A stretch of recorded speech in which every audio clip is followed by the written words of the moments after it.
She was just a struggling bookstore owner. He was a cold billionaire needing a fake fiancée. What began as a weekend contract spiraled into a love neither expected, but when the truth exploded in public, everything shattered. Months later, he's back. Not with flowers, but with actions, a quiet heart, and a plan to help her rebuild more than just her store. Will she let him in again? Or is it too late for a second chapter? Where are you watching from? Tell us in the comments, and don't forget to subscribe so you never miss the next unforgettable love story. Julian Reed hadn't planned on spending his Thursday morning staring at a wall of glass. But here he was, 38 floors above Chicago, coffee gone cold in his hand, and the city blurring into gray streaks beyond the rain-specked window. He was dressed in his usual, tailored slacks, black dress shirt, sleeves rolled just enough to suggest he was approachable, when he wasn't. The only hint that he might be unraveling? The undone top button of his collar. In Julian's world, that was practically a cry for help. Behind him, his office, sleek, ordered, clinical, stood in perfect contrast to the chaos running through his thoughts. The digital calendar on his desk pinged twice, reminding him of a board meeting in 20 minutes. He ignored it. Instead, his eyes drifted to the envelope lying on the table, embossed, gold-trimmed, dramatic. A wedding invitation. Not just any wedding, his cousin's. The last single Reed was about to be taken off the market, and Julian knew exactly what that meant. Pressure. His mother, Eloise Reed, had already called 3 times that week alone. Each conversation began with syrupy concern and ended with veiled ultimatums. "You're not getting any younger, Julian," she'd say in that frost-dipped tone. "People are starting to talk. They think there's something wrong." The unspoken message rang louder than her voice. "Fix this. Present or future, or I will." Julian took a long sip of the now tepid coffee, grimacing. The truth was, he didn't care about the wedding. He cared about avoiding Cassandra.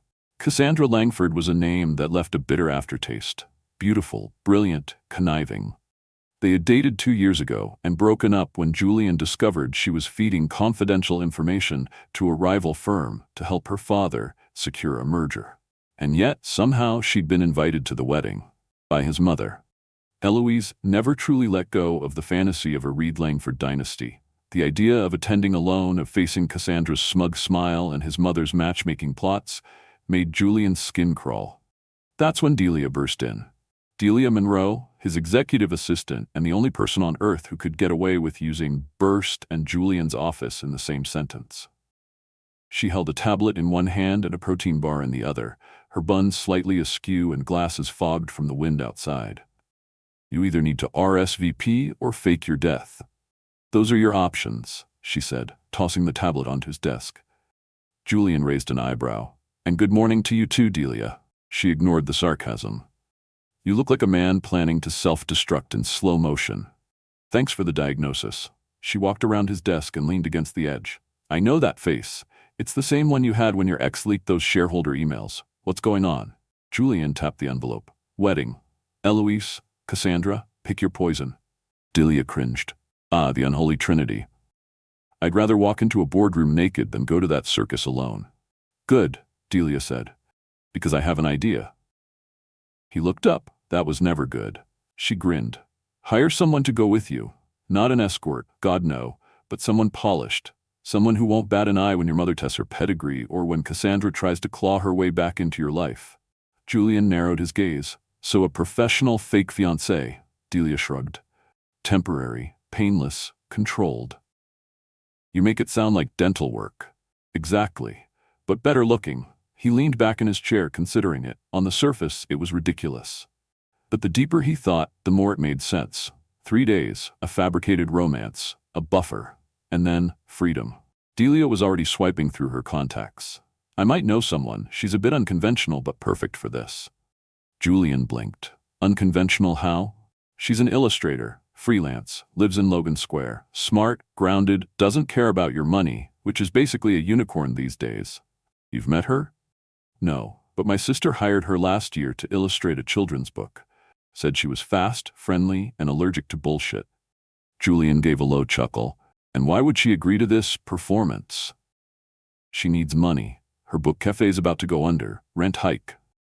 Julian paused. "That sounds manipulative." Delia crossed her arms. Look, I'm not saying we exploit her. I'm saying she might actually benefit. You need a solution. She needs a lifeline. He stared out the window again. The rain now falling in sheets. 3 days, he told himself. No strings, no complications, just pretend. Set up a meeting, he said at last. Meanwhile, across the city, Isla Monroe was reading the letter for the 5th time, each pass-through as nauseating as the last. Effective immediately, it began. Your lease agreement is subject to a 50% increase. Compliance required within 30 days. She dropped it onto the counter of Ink and Ivy, her tiny book cafe, wedged between a vintage vinyl shop and a bakery that always smelled like burnt caramel. The place was cluttered, mismatched, warm. Stacks of books lined the walls. Plants cascaded from high shelves. There was a faint hum from the espresso machine, and a cat named Hemingway dozing in the window. Her grandmother had left her the shop in her will, along with a box of ink pens and a post-it note that read, "Keep dreaming. Just also pay rent." Now, Isla wasn't sure she could do either. The bell above the door jingled. "Hey, Monroe, you okay?" It was Raj from next door. He held out a coffee and a sympathy smile. She took it, grateful. "Just got the hike notice." "Oof, they're gutting this block. Rent's going up for all of us. Developer from downtown bought the whole strip. I can't afford 50% more, not without a miracle." Raj nodded. "Well, maybe one's coming." She rolled her eyes. "Don't say that, you'll jinx it." But the miracle did come. 2 hours later, her phone rang. "Hi, is this Isla Monroe?" "Yes." "This is Delia Monroe, no relation. I'm calling on behalf of Julian Reed, CEO of Reed Innovations. I have a very unusual proposal for you." Isla leaned against the counter. "Okay, weird intro, go on." Delia didn't skip a beat. "We're looking for someone to play the part of Julian's fiancée for 3 days at a family event. Think wedding weekend. There's a script, a backstory, a very attractive payday." Isla blinked. "You're joking, not remotely. How much? 20 grand half up front." Isla choked on her coffee. "What's the catch? No physical contact, no intimacy, just appearances, convincing behavior, charm. You'd meet him tonight to discuss logistics." "Why me? You're off the radar, uninvolved, you have presence but not drama, and from what I hear you're good under pressure." Isla laughed bitterly. "Where'd you hear that? My therapist?" Delia smiled on the other end. "Let's just say, word travels." That night, Isla stood in front of the mirror, tugging at her frayed cardigan. She looked more like a stressed-out librarian than someone fit to be a billionaire's pretend partner. But the store needed saving. Her dreams needed breathing room. She tied her hair back, scribbled the address on her palm, and grabbed her worn sketchbook. Just in case this whole thing turned out to be a fever dream she'd want to draw later. And as she stepped into the elevator that would take her to the 38th floor of Julian Reed's world, she whispered to herself, "It's not a lie, it's just acting." But somewhere, deep inside, another voice murmured, "Some acts change everything." The elevator rose in a silent glide, so smooth it felt like the world beneath her had simply fallen away. Isla shifted her weight. The sketchbook clutched to her chest like a shield. The 38th floor. She read it 3 times in the glowing numbers above the door, as if repetition would lessen the absurdity. She wasn't here to drop off artwork or serve coffee. She was here to meet a man she'd never seen in person, a billionaire CEO, because she'd agreed to pretend to love him for 3 days. The elevator chimed softly. The doors opened into a private vestibule with dark walls and a single vase of orchids standing like a sentinel on a marble pedestal. Then, the double doors to the penthouse swung open, and there he was. Julian Reed. He was taller than she expected, and colder too. Not in a rude way, but in the way a man might look if he'd been built from blueprints instead of born. His hair was dark and neatly parted, the sleeves of his navy shirt pushed up to his forearms, revealing lean, structured strength.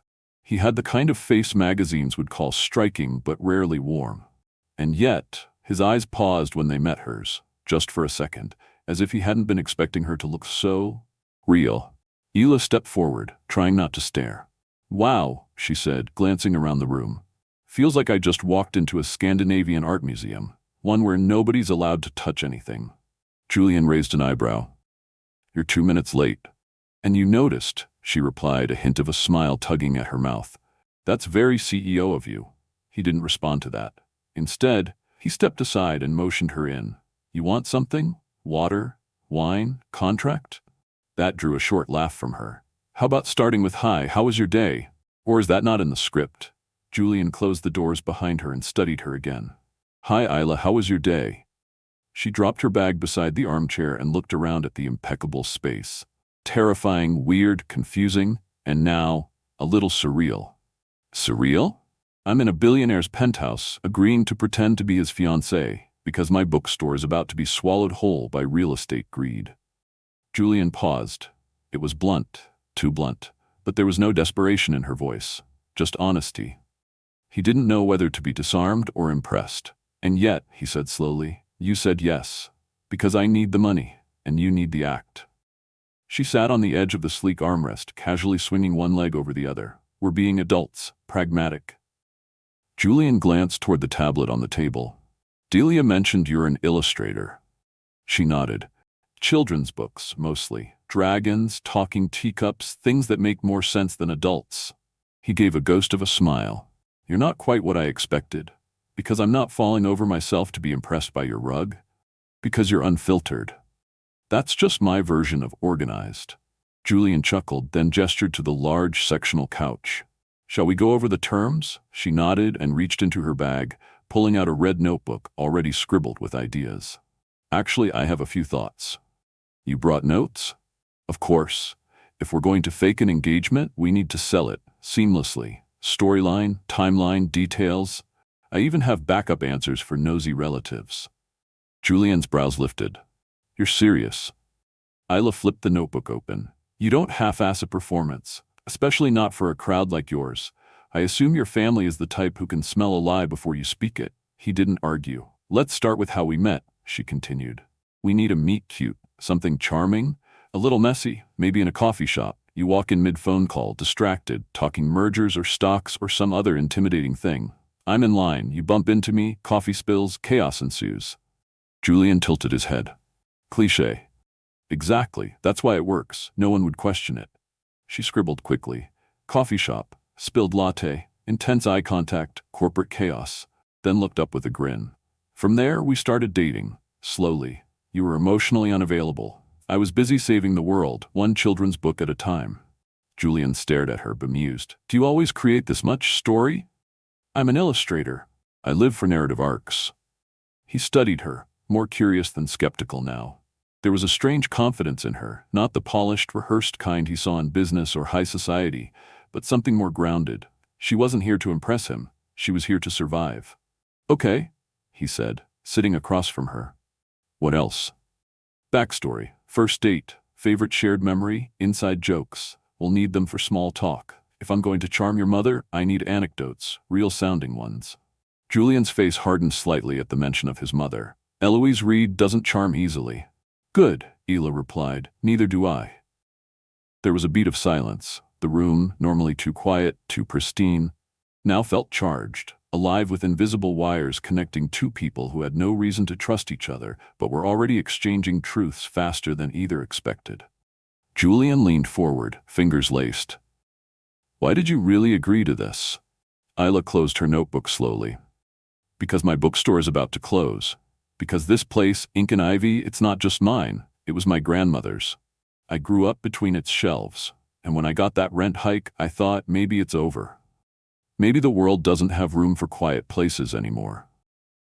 Her voice dropped a little. But then Delia called, and I thought, maybe this absurd offer is my last shot, not forever, just enough to breathe again. Julian nodded, understanding something unspoken in her words. And you're okay lying for it? She tilted her head. Is it lying if we're both in on the script? The corner of his mouth twitched. He wasn't sure if he liked her logic or was terrified by how easy it was to accept. We meet my family Saturday morning, formal dinner that night, brunch Sunday, ceremony Sunday evening. We'll share a suite. Ela raised an eyebrow. 2 rooms, he added quickly. Connected, appearances. Sure, she said, not blinking. I'll bring pajamas with ducks. He cracked a genuine smile. I'll send a car for you tomorrow morning, he said, standing. Ela got up, gathering her things. One last thing, she said, turning at the door. Try not to look so CEO when we're around your family. They might think you're paying me for tax advice. He nodded, lips twitching. And try not to psychoanalyze my mother. No promises. She slipped out the door, leaving behind a faint scent of lavender and ink and something Julian couldn't name, something that felt dangerously close to warm. The next morning, Ela stood in her shop, packing a small bag. Her cat circled her feet like a tiny, judgmental supervisor. She had laid out a few outfits, clean, simple, classic. Nothing flashy. She didn't want to look like she was trying too hard. She wasn't trying anything. This was a job, a role, a weekend. And yet, she lingered in front of the mirror, brushing her curls into something almost elegant. As she dabbed a bit of color on her lips, she said aloud, "It's just pretend, nothing real." But even she didn't believe it. At precisely 8 a.m., a sleek black car pulled up outside Ink and Ivy. The driver stepped out and opened the door. "Miss Monroe?" "That's me." She slid into the leather seat and glanced back at her little shop. The dusty windows, the crooked sign, the rows of books that still held whispers of her childhood. She wasn't sure what would be waiting for her when she returned. But for now, she had a part to play. As the city rolled by, Isla opened her sketchbook and drew a scene. A girl on a train, looking out at the horizon, holding a mask in her lap. The title she scribbled beneath it made her heart beat just a little faster. The Art of Pretending. The lake shimmered in the morning light. A sheet of liquid silver nestled between hills dressed in soft autumn gold. As the car rounded the final curve into the estate, Isla's breath caught. The Reed family compound was less a house and more a curated kingdom. Stone arches, cascading balconies, ivy crawling like a script across ancient brick. It looked like it had been pulled from a period drama, polished for perfection. Inside the car, Julian didn't speak. He sat straight, fingers lightly drumming the doorframe, dressed in a charcoal suit so crisp it looked like it could slice silence. Isla glanced at him from the corner of her eye. There was a new tension in him, tightened shoulders, a clenched jaw, so different from the aloof CEO who'd sat across from her just last night with a checklist and perfectly timed sarcasm. Here, he was bracing for something. She leaned closer. "You okay?" "I'm fine. You look like you're preparing for battle." He exhaled through his nose. "That's because I am." The car pulled into the semicircular drive, and Ila's hand instinctively reached for the door handle. Julian caught it gently before she could move. "We stay close," he said, his voice low. "Smile when needed, but if anyone gets too intrusive, let me handle it." "Got it." Smile, nod, play nice, and let you do the growling. Exactly. They stepped out into the sunlight just as the front doors opened. A blur of energy rushed toward them. Julian. The voice belonged to a man maybe 2 years younger, sandy-haired, grinning like mischief incarnate. He wore a navy blazer over a half-buttoned shirt and hugged Julian with all the enthusiasm of someone who'd never been told about personal space. "This is Everett," Julian said, pulling back slightly. "My cousin, he's the groom." Everett turned to Ela with a movie star smile and immediately pulled her into a hug. "So this is the mysterious fiancé. Isla, right? You're real?" She laughed. "That depends on how many drinks you've had." Julian gave her a sidelong glance, trying and failing not to smile. "Welcome to the madness," Everett said, waving them toward the entrance. "The circus has already started. Aunt Eloise has been inspecting the flower arrangements like they're military units, and Granddad's been on a bourbon tasting spree since 7 a.m. As they stepped inside, Isla was hit by a swirl of polished wood, perfume, soft jazz, and the distinct scent of generational wealth. It was beautiful, coldly so. High ceilings, crown moldings, art that probably had security tags hidden in the frames. And then came the sound of heels, sharp, purposeful, echoing across the marble floor like gunfire. "Julian." The voice was velvet-laced with poison. Ela turned just as the woman appeared at the top of the stairs. Cassandra Langford. Everything about her was curated. The dress, the sculpted blonde waves, the smirk that dripped with entitlement. Her eyes scanned Ela like a scanner looking for flaws. "And you must be the fiancé," she said, descending one slow step at a time. "I'm Cassandra, old friend of the family." Isla stepped forward, her expression serene. "Nice to meet you. You must be the ex who still can't grasp the concept of moving on." Julian coughed. Everett laughed aloud. Cassandra blinked. The smile didn't slip, but it sharpened. "Charming." Isla gave a slight shrug. "I try." Julian touched her back gently. "Let's find my grandfather," he murmured. They walked down a corridor lined with portraits of Reed men in suits and medals. Julian's hand grazed hers briefly. Not enough to hold, but enough to remind her they were on the same page. "You handled her well," he said under his breath. "I teach drawing classes to preschoolers. I'm used to passive-aggressive behavior and glitter warfare." They found his grandfather in the library, a man in his 80s with eyes still bright beneath thick glasses, lounging in an armchair with a tumbler in hand. "Gramps," Julian said, relaxing for the first time. "Julian, my boy, and this must be the brave soul who agreed to deal with this family for 3 whole days." "Isla Monroe," she said, shaking his hand. He studied her, not rudely, but deeply. "You've got eyes like you see too much. That's good. This family's full of people who see only what they want." "Noted," Isla replied, "and I like your shoes." He grinned. "You're already my favorite." The next few hours passed in a blur. Introductions, polite questions. The welcome brunch on the lawn was a sea of white dresses, pastel jackets, and too much sparkling water. Julian and Isla played their parts, seamless as if stitched together. They laughed at the same jokes. Their hands brushed casually. Her head tilted toward him at the right moments. Guests were charmed. But Isla was watching everything. She saw the tension in Julian's jaw whenever his mother approached, saw the tightness in his shoulders when Cassandra lingered nearby, laughing just a little too loudly, saw how the Reed matriarch, Eloise, observed her like a scientist trying to disprove a theory. Eloise finally cornered her during cocktail hour, glass of something chilled and merciless in hand. "So, Isla," she began, tone silky. "You're an artist?" "An illustrator," Isla said. "Mostly children's books. I run a small bookstore." "How quaint." The word was dipped in condescension. "I assume your background isn't in business or finance?" "No," Isla said, keeping her voice even. "My background's in dreams and surviving capitalism." Eloise didn't blink. "Well, the Reed family is very visible. We're used to being represented with a certain level of polish." "Is that why you invited Cassandra?" Isla asked calmly. "She seems very polished." Eloise's lips curved slightly, but her eyes stayed sharp. "It's good to know who's resilient under pressure, and who uses pressure to pretend they're in control," Isla replied softly. They stared at each other for a heartbeat longer before Eloise turned and walked away. Julian found her 10 minutes later near the edge of the garden.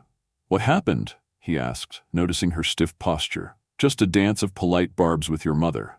He paused. "And?" "I think I won," she said, then added, "Barely." Julian looked at her, really looked, and something in his gaze softened. They stayed like that for a moment, the sound of laughter and clinking glasses fading behind them. "She's not wrong," he said finally, "about how visible this world is. I know. But I'm not here to climb it. I'm here to protect mine." He nodded slowly. "Then let's do that, together." That night, during the formal dinner, Isla wore a navy blue dress that skimmed her curves like ink on parchment.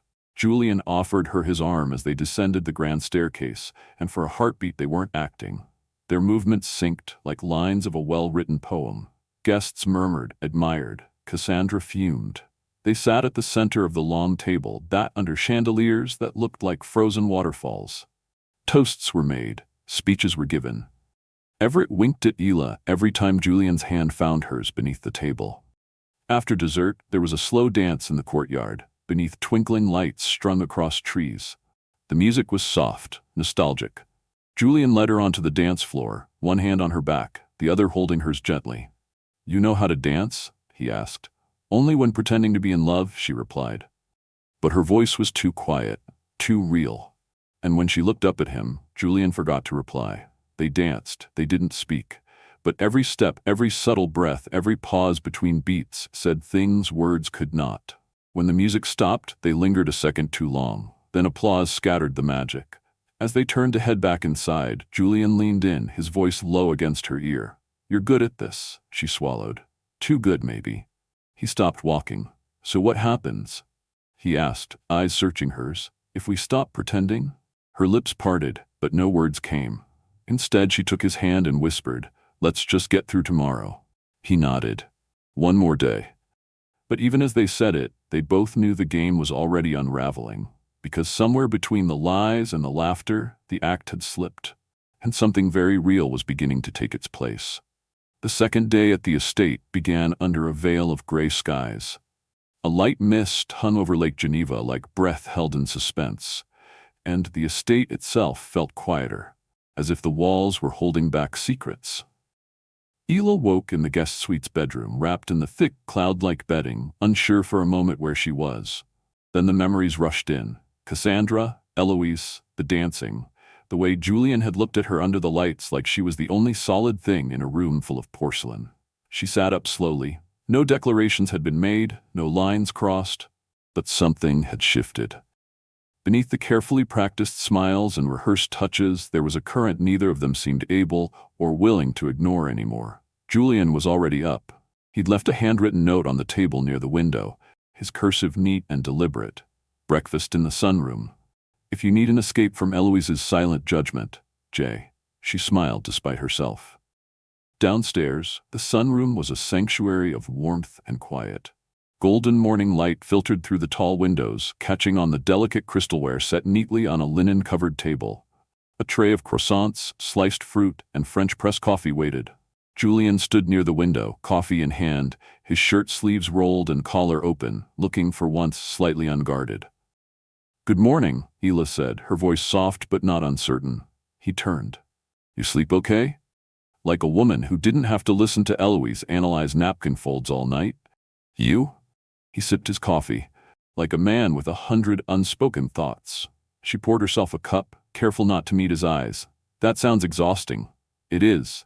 They sat in comfortable silence for a few moments, broken only by the soft clink of cutlery and the hum of a distant lawnmower. Then Ela said, "I've been thinking about yesterday." Julian didn't flinch. "So have I." That moment, on the dance floor, it didn't feel like we were pretending. His gaze held hers. It didn't. Her breath caught. Julian set his cup down. "This weekend started as a performance. I needed to avoid a mess. You needed money. But this thing between us, this weight, this energy, it doesn't feel scripted." She wanted to say something, acknowledge that whatever spark had ignited between them wasn't fake, but fear tangled around her throat. So instead, she reached for distraction. "There's a sketch I did last night," she said, pulling her red notebook from her bag. "Don't laugh. It's rough." He took the notebook, turning it with careful hands. On the page, a couple stood under a canopy of string lights. Her lines were soft, sweeping, capturing a moment of stillness in motion. The man's hand rested on the woman's waist. The woman was smiling. The title above the image read, "When the Lie Became a Maybe." Julian stared at it for a long time. "You drew this from memory?" "I draw what I feel." "That's dangerous," he said quietly. "Maybe, but it's honest." He looked up and his voice dropped. "I haven't been honest in a very long time."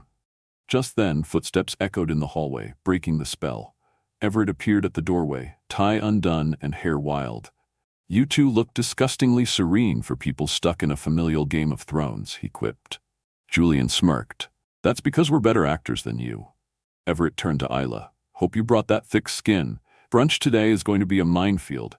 Eloise is inviting some board members from the foundation, and Cassandra is already circling like a wasp in designer heels." Ela stood, folding the napkin gently. "I'll wear armor under my dress." As they walked out of the sunroom together, Julian leaned toward her and whispered, "I'll be right beside you." And he was. At brunch, under a white canopy tent near the lake, Isla navigated an obstacle course of sharp glances and sugar-coated interrogations. Eloise introduced her with the enthusiasm of someone announcing an amateur performance. "This is Isla, Julian's companion." Isla smiled sweetly. "Fiancée, actually?" Gasps were politely muffled. Julian remained calm, his arm around Isla's waist, the perfect blend of supportive and protective.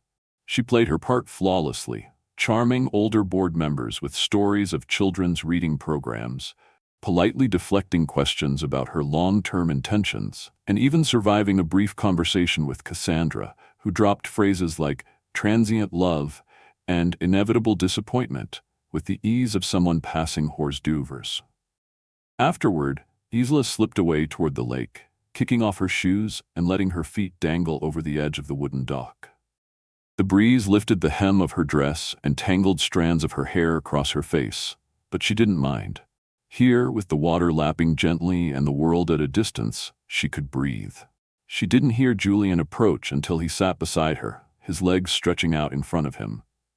"You're good at this," he said. I spent 10 years pitching whimsical animal stories to reluctant publishers. I've had practice smiling while people underestimate me." He chuckled. "You're more than good. You're relentless."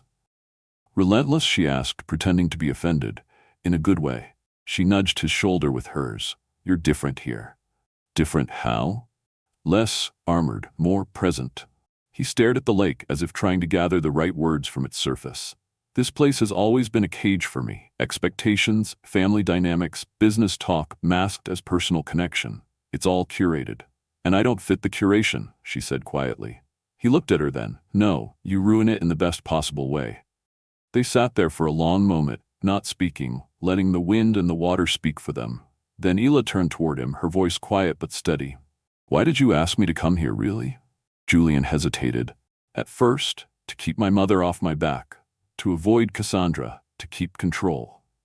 But now—" She held his gaze. "Now I don't know if I brought you into my life," he said, "or if you pulled me out of mine." A beat passed. Then she said, "You're very poetic for a cybersecurity executive." He smiled. "Don't tell the shareholders."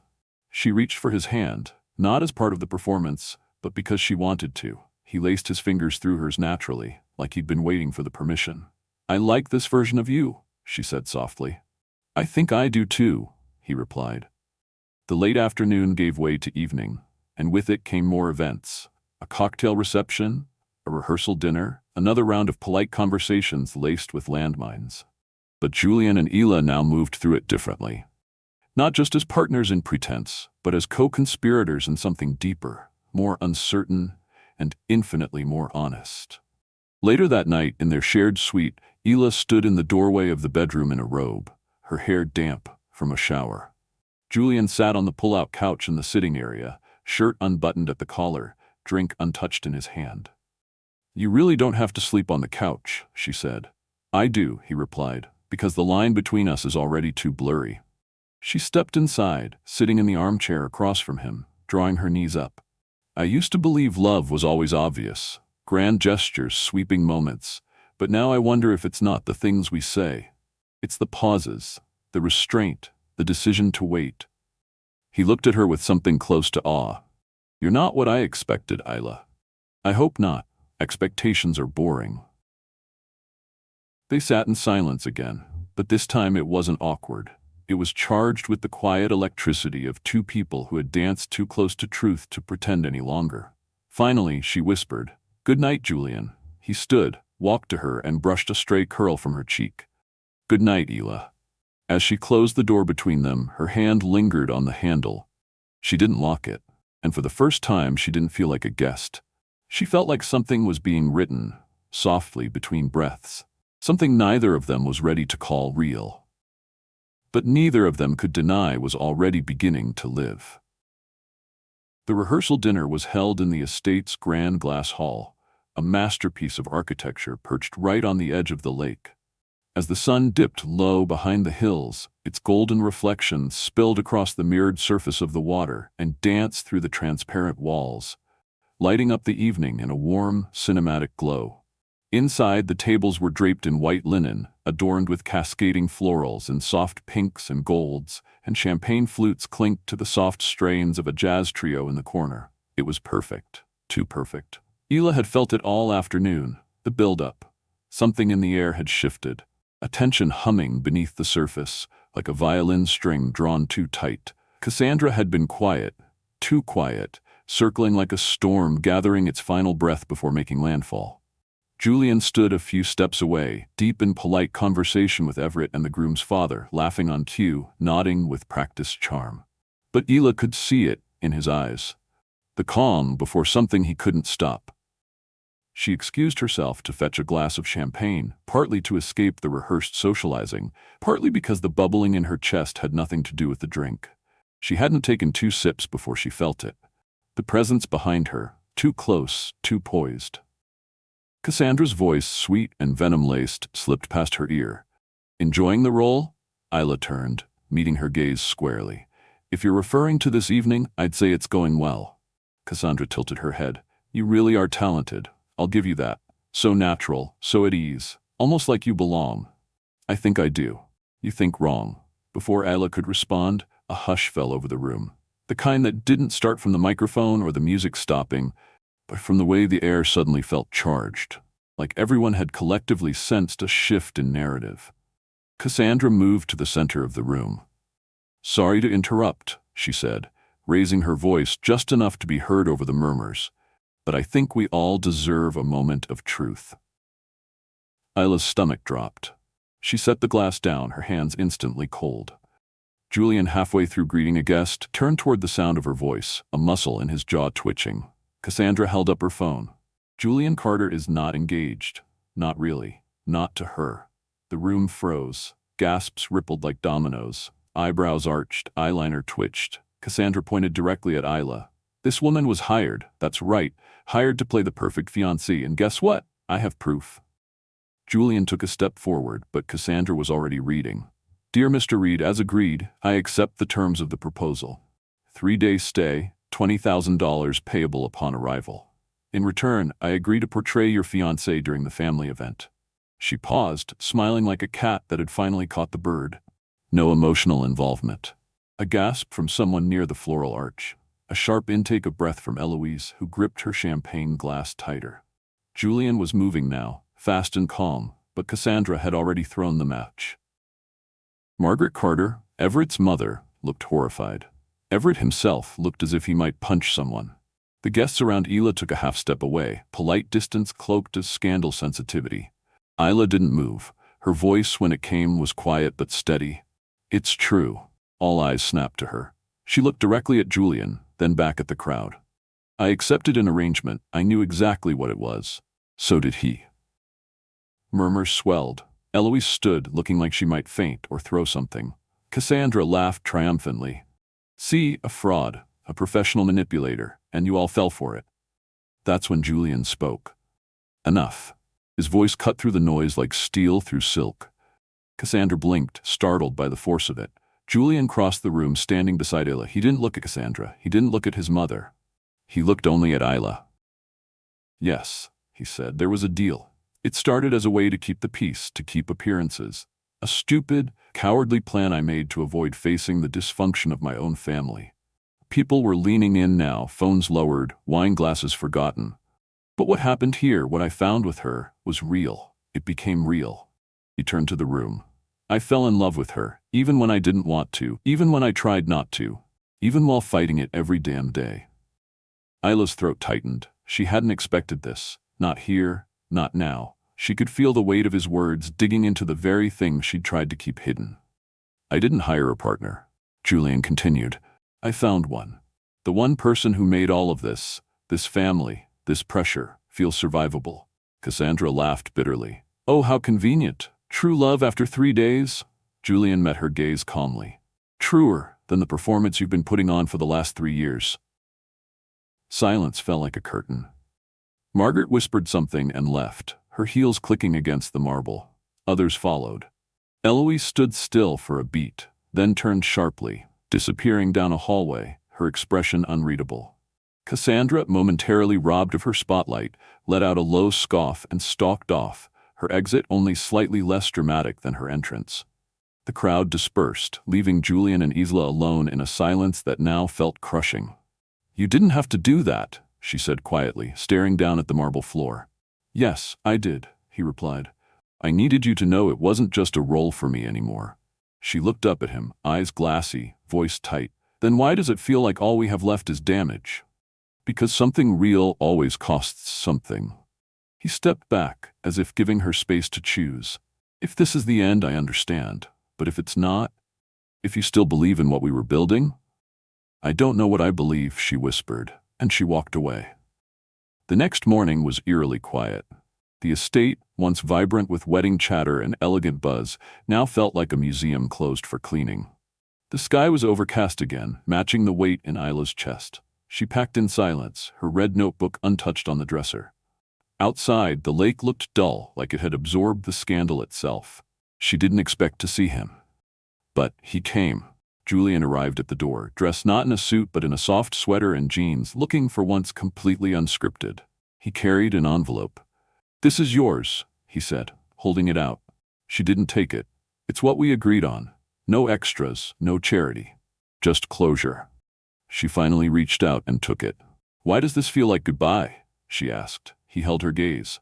"Because it is. If that's what you want." She hesitated. "Do you even realize what you said last night? In front of everyone?" "I meant every word." "Then why are you handing me money like I'm a memory you're trying to file away?" He stepped closer, pain flickering in his eyes.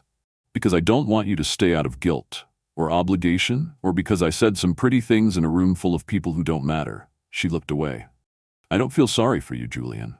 "Then tell me what you do feel." But she couldn't. Before either of them could speak again, Eloise appeared in the hallway. Sunglasses, perfect lipstick, regal and distant. But when she spoke, her voice was surprisingly human. "I saw what you did last night," she said to Julian. "And I saw how she didn't run." Julian stood tall. "Mother?" She raised a hand. "For once, I'm not here to control anything. I'm here because I saw something I didn't expect. I saw you feel." Then she turned to Isla. "And I saw you hold your ground. That's rare. No apology, but something softer, something close." She left, her heels echoing like punctuation. When they were alone again, Julian looked at Isla. "You can leave now. No one would blame you." She stared at the envelope, then slowly folded it and slipped it back into his coat pocket. "What if I don't want to?" He didn't answer, just looked at her like she'd peeled something off his soul. And for the first time since this whole performance began, they stood there with no act, no script, no audience. Just truth, just ache, just possibility. Brooklyn greeted her with a whisper of wind and the scent of overbrewed coffee drifting from the shop next door. The moment Hila stepped out of the cab and onto the familiar sidewalk, the reality of home hit her, not with comfort, but with weight. The bookstore, Ink and Ivy, still stood unchanged, a stubborn little box of charm tucked between rising towers of progress and pretension. The sign above the door swung gently in the breeze, its paint chipped at the edges. It felt like coming home to a friend who was smiling with cracked lips, pretending everything was fine. Inside, the air smelled of paper, dust, and cinnamon from the forgotten tea bags behind the counter. Hila dropped her overnight bag on the wooden floor and stood still. The silence wasn't peaceful. It was accusing. She walked through the aisles, fingers trailing along the spines of books she hadn't had time to reshelve before she left.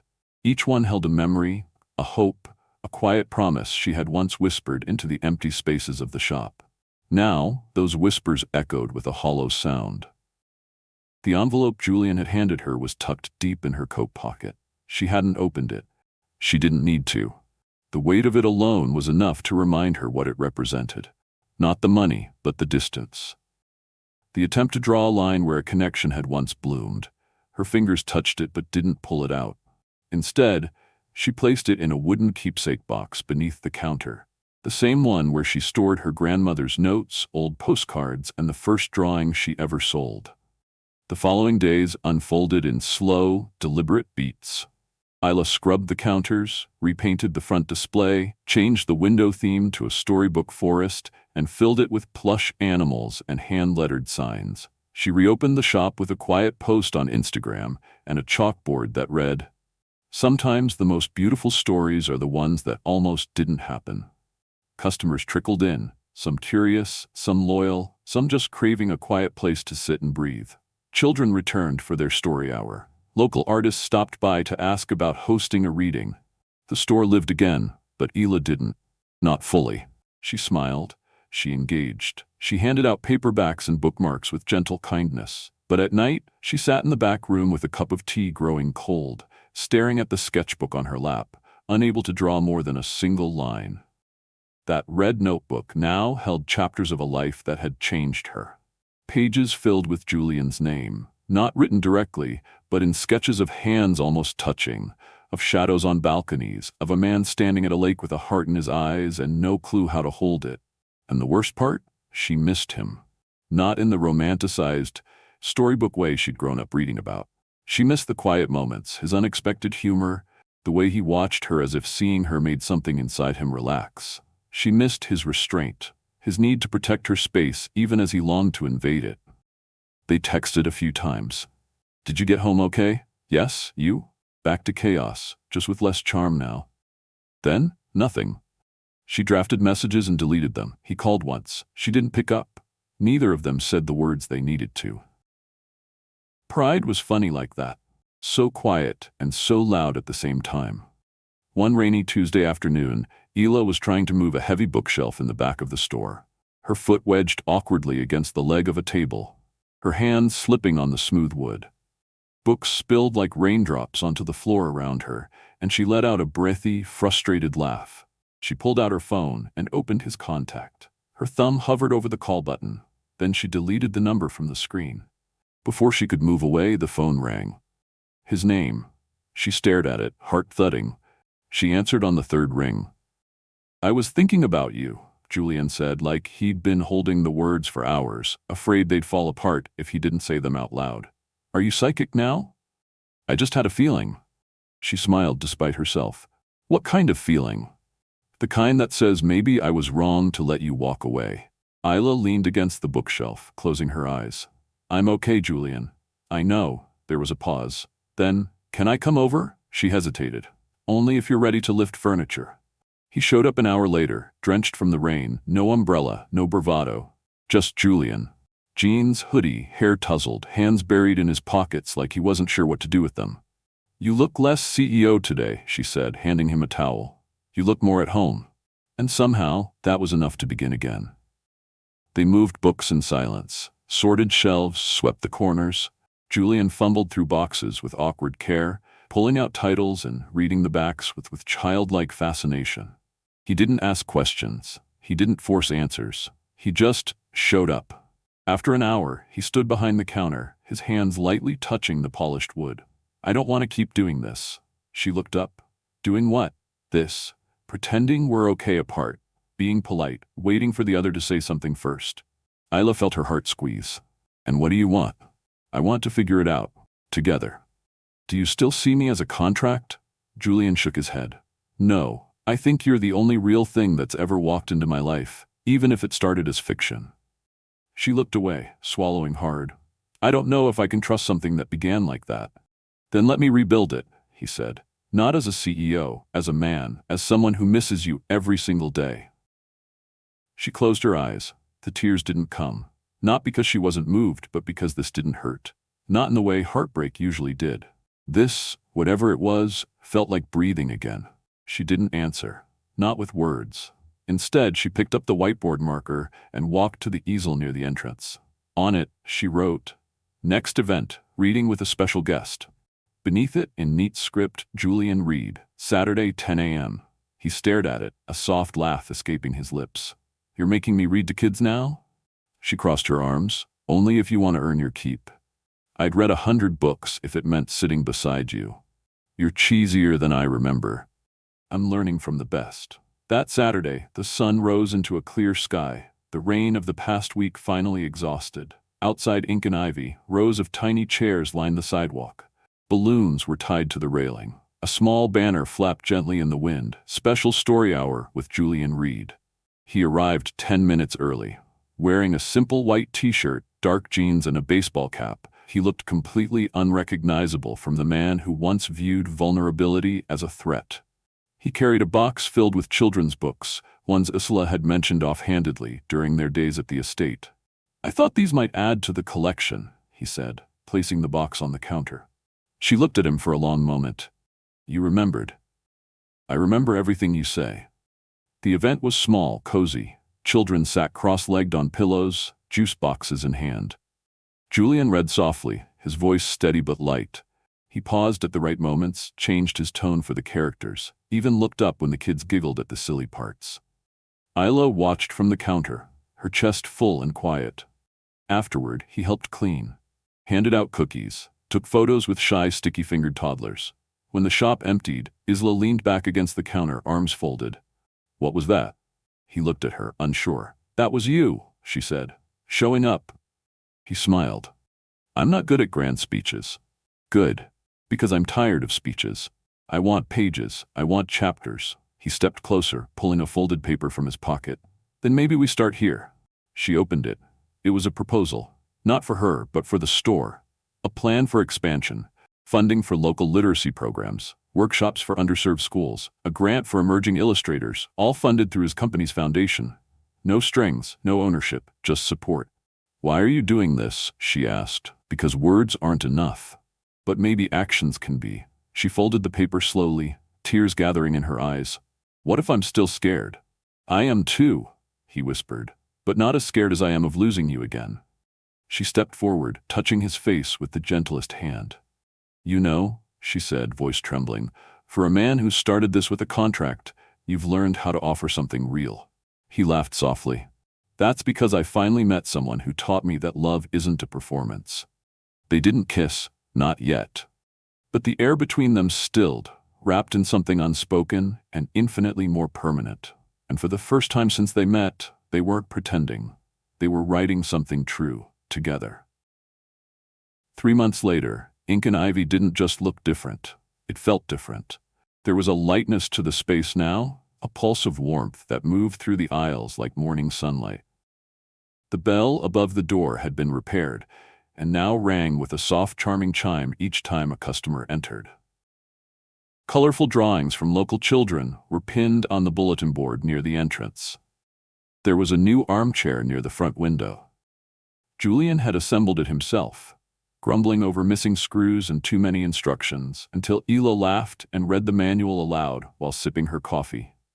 He finished it with a stubborn pride and a scratched knuckle. The back of the shop had been transformed into a small studio space where Ela held weekly workshops, storytelling for children, illustration sessions for teens, and once, even a laughter-filled Draw Your Dreams night for adults who swore they couldn't draw a stick figure.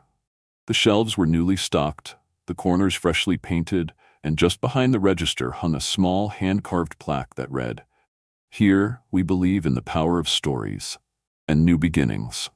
Julian was there often. Not every day. His company still needed him, and he didn't want to cast a shadow over her space, but enough.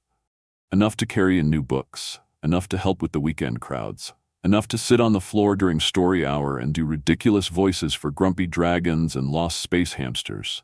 He was different, too. Less tailored, less tense. His edges had softened, not dulled. He still walked like someone used to commanding rooms, but now he lingered longer in the corners, observing, participating, being. There was a warmth in him now that had once been locked behind 1,000 doors. Isla had found the key without even meaning to. One morning, Margaret Carter, Julian's mother, walked into the store with 2 friends from her book club. She wore cream slacks, a silk scarf tied elegantly around her neck, and large sunglasses she didn't remove. But when Isla greeted her, Margaret smiled just barely and reached into her purse.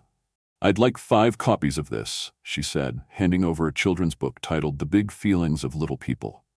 Isla blinked. "For your book club?" Margaret didn't answer right away. She placed a small envelope on the counter and turned away. "For the children's charity event, and because I've started to believe that sometimes even grown-ups need to be reminded." After she left, Ela opened the envelope. Inside was a note written in neat, practiced cursive.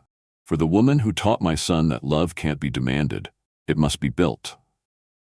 MC Ela sat down behind the counter and cried quietly, smiling through the tears. Julian didn't know about the note until later that evening. When she told him, he nodded slowly, lips twitching with a mix of disbelief and quiet respect. That may be the closest thing to an "I'm proud of you" I've ever gotten from her. "Progress," Isla whispered. Everett and Rachel still dropped by often. Their chaotic energy brought a strange comfort. Everett always offering loud, questionable parenting advice, and Rachel bringing baked goods she swore were experimental but always ended up being delicious. They brought news, too. "We're having a baby," Rachel had announced one evening during a book trivia night, while Everett stood behind her with both hands raised like a touchdown sign. Isla had cried. Julian had smiled so widely it startled himself. The weeks passed in layered rhythms. Mornings were for coffee and shipments, afternoons were for drawing and spreadsheets, evenings for quiet talks over dinner, sometimes in the back room of the store, other times in Julian's now much less sterile penthouse, which had acquired a navy throw blanket, mismatched mugs, and an entire drawer filled with Isla's sketchbooks and colored pencils. The changes in his space had happened gradually. The pristine symmetry of his old life made room for her gentle chaos. The once sterile kitchen now bore the occasional toast crumb, and the perfectly arranged bookshelf had lost its color coding in favor of whimsical titles. Ela snuck in when he wasn't looking. He let her. He let her in, piece by piece, until she was no longer a visitor in his world. She was part of it. And still, neither of them had spoken the final words. Not since the garden, not since she slipped the envelope back into his coat pocket. There had been looks, gestures, long silences that brimmed with meaning, but no label, no grand declaration. Until one evening, after an event at the store, when they stayed late to reorganize the shelves. The golden light of dusk streamed through the windows, casting long shadows across the spines of books, painting everything in hues of honey and rose. Ela reached for a book on a high shelf, standing on her toes, and Julian stepped in quietly behind her, taking it down for her. Their hands brushed. She turned to thank him, and the moment paused. "Do you ever think," she said softly, "that we wouldn't have met if none of that chaos happened?" "I know we wouldn't have," she nodded. "And still, I think it had to happen that way." "A contract," he said, voice dry with humor. "A nudge." "A nudge with very complicated clauses," she agreed. He looked down at her, serious now. "I used to think love had to begin perfectly, that it had to check boxes, meet timelines, look a certain way. And now," he took her hand, "now I think love doesn't care how it starts. It only cares how it's nurtured." She smiled. "You're getting good at this. I've had a great teacher." They sat at the back table, mugs of tea between them, an open sketchbook and a printed stack of papers labeled, "Our First Book," a joint project. A children's story about a shy little fox and a grumpy bear who pretended to be a family until they realized they already were one. As Isla read through a paragraph, Julian watched her, chin in his hand. "Can I suggest a title?" he asked. She glanced up. "Sure." He reached over and wrote it gently in the top corner of the page. "The Day a CEO Learned to Color Outside the Lines." She laughed, deep and genuine. "That's awful. It's true. I'll allow it, but only if it comes with a sequel." "Already working on it," he whispered. Then he leaned forward and kissed her.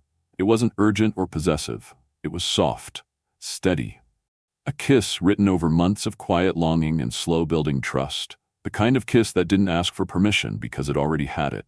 Outside, the city continued at its usual dizzying pace. Taxis honked, dogs barked, someone shouted about a lost umbrella.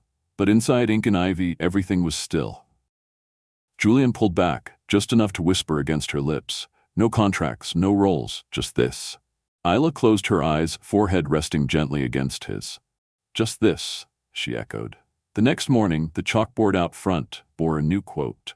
"Love doesn't always begin with once upon a time. Sometimes it begins with an agreement and ends in something beautifully unplanned." And beneath it, in simple, looping letters, "Welcome to Chapter 1. They didn't need to say it. Everyone who stepped inside could feel it. This was no longer just a bookstore. It was a love story in progress, and the best pages were still ahead. The wind outside Ink and Ivy had shifted, not in a dramatic cinematic way, but in the subtle hush that arrives with the change of season. Autumn had settled into Brooklyn, painting the leaves gold and rust, lacing the air with crispness and slowing the pace of the world just enough for people to notice it. Inside the bookstore, the warmth was immediate. Fairy lights coiled through the shelves, the scent of clove tea wafted from the back counter, and soft jazz played low from a vintage speaker tucked behind a row of poetry. Julian stood in the children's section, carefully lining up miniature wooden chairs for the morning reading circle. He was dressed in his now typical weekend uniform. Dark jeans, rolled-up sleeves, and sneakers that had once been blindingly white, but now bore the gentle scuffs of everyday life. Isla watched him from behind the counter, her cheek resting in her palm, her lips curling into a smile she wasn't trying to hide. "I think one of these chairs is shorter than the others," he said, squinting at the arrangement. "That's because you assembled it backward." Julian turned, blinking. "There's a front and back to a toddler chair?" "In this store there is." He sighed dramatically and dropped into the crooked chair, his knees almost at his chest. "Then I guess I'll read from here." "You'd win points for commitment." Julian grinned, and for a moment he looked boyish, unguarded, unpolished, completely present. By 10 o'clock, children had flooded the small reading circle, parents sipping paper cups of cider while chatting quietly behind them. Julian sat cross-legged, a book in his hands, his voice rising and falling with the rhythm of the story. Isla sat beside him, turning pages with a quiet attentiveness that made even the most anxious child lean in. The book was The Duck Who Dreamed of Balloons, a favorite in the store. When Julian read the final line, and the duck finally flew, not because he had wings, but because someone believed he could, there was a pause. A small hand clapped, then another. Then the room erupted in tiny, echoing applause. Afterward, while the children scattered to the craft table and parents browsed new arrivals, Julian stayed on the floor, helping two girls tape feathers to paper crowns. Isla knelt beside him. "You know," she said, watching him tie a string with surprising delicacy, "you're not bad at this. I've been taking notes." She smiled. "From me?" He nodded, looking at her. "From you, from this place, from us." Later, once the crowd had thinned and the sunlight filtered through the windows like liquid amber, Isla lit a candle in the back and began restocking the poetry shelf. Julian appeared beside her with two mugs, hers cinnamon, his black. "Do you ever miss it?" he asked. She looked up. "Miss what?" "The version of your life before I barged in with fake proposals and rental suits." Isla laughed, placing a book back onto the shelf. "Sometimes I miss the illusion of control. I miss thinking I had it all figured out, that if I just worked hard enough, dreamed big enough, I could outrun the fear of losing everything." Julian sat on the stool beside her. "And now?" "Now." She took a sip of tea, thoughtful. "I know that even if I lose things, I'm not lost. That's different." He nodded slowly. "And me?" She blinked. "If you lost me, would you still feel found?" Isla set the mug down carefully. Her fingers trembled just a little. "Why are you asking me that?" she whispered. "Because I've been writing something," he said, reaching into his coat pocket. He pulled out a folded sheet of heavy cream paper and handed it to her. She opened it slowly. At the top, in his neat handwriting, were the words, "Ink and Ivy Foundation Partnership Agreement." Isla's brows furrowed. "It's a proposal," Julian said gently, "but not for you. For the bookstore. A partnership. We launch a literacy initiative in underserved neighborhoods. Reading vans, mobile libraries, author visits, the store would be the heart of it." She scanned the details. Grant terms, timelines, distribution plans. There were no ownership clauses, no fine print, just support. Just belief. "You did all this for the store?" "For you," he corrected softly. "Because when you walked into my life, I thought I was hiring someone to help me escape a weekend. But you handed me a map back to myself." Isla blinked rapidly, folding the paper with shaking hands. "I don't need you to say anything right now," he said. "But I need you to know. This time, I'm not running from what I feel. I'm not protecting my ego or hiding behind control. I love you, Isla, and I'm not afraid to let you love me back." The room was quiet. The candle flickered. Finally, Isla looked up. Her eyes were glassy, but clear. "Do you remember what I told you that first night? That I draw what I feel?" He nodded. She turned, pulled her sketchbook from behind the register, and flipped to the last page, then handed it to him. It was a drawing of a man sitting cross-legged on a hardwood floor, surrounded by tiny paper crowns and storybooks. A child was on his lap, a paper duck in hand. Across from him, a woman leaned in, laughing, her hand resting over his heart. Beneath the drawing, a single line was written, "This isn't a scene. This is a life." Julian stared at it for a long moment, his throat tightening. Isla leaned forward and whispered, "Yes, I'd still feel found, but I'd much rather not find out what it's like to lose you." He smiled, and the edges of his eyes crinkled, warm and unguarded. "So what do we do now?" She reached across the counter, pulled the small shop calendar toward her, and wrote in the blank space under next Saturday's date, "Author event, Julian Reed, Isla Monroe, book launch, The Bear and the Quiet Fox." Then underneath that, special note, "No RSVP required, just come with an open heart." Julian stared at it and then looked at her. "We're doing this," he asked. She nodded. "No scripts, no backup plans, just us." That evening, as they locked up the store, Julian wrapped his arms around her from behind, his chin resting on her shoulder. They stood there for a long moment, watching the street grow quiet. The glow of the city softened around them. "Do you think," Isla murmured, "we'll ever get tired of this?" Julian shook his head slowly. "You don't get tired of breathing, or finally feeling like home. And that night, when they returned to the penthouse, it didn't feel like two lives meeting in the middle. It felt like one life, finally unfolding. No audience, no contracts, no masks, just love, quiet, real, and perfectly unscripted. Julian and Isla's journey reminds us of a profound truth. Love doesn't need to start perfectly to become something real. Sometimes the most meaningful relationships begin in the most unlikely places. A contract, a lie, a performance. But what matters isn't how a story begins, it's how it grows.